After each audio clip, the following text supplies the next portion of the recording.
Guide. The parts of a drop hammer are pressed that guide the up and down motion of the ram in a proper vertical direction is known as guide. Gutter.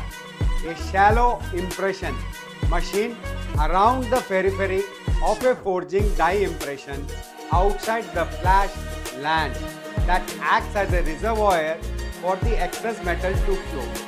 That shallow impression is known as gutter. Hammer.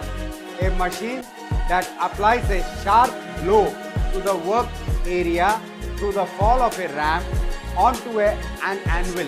The ram can be driven by gravity or power.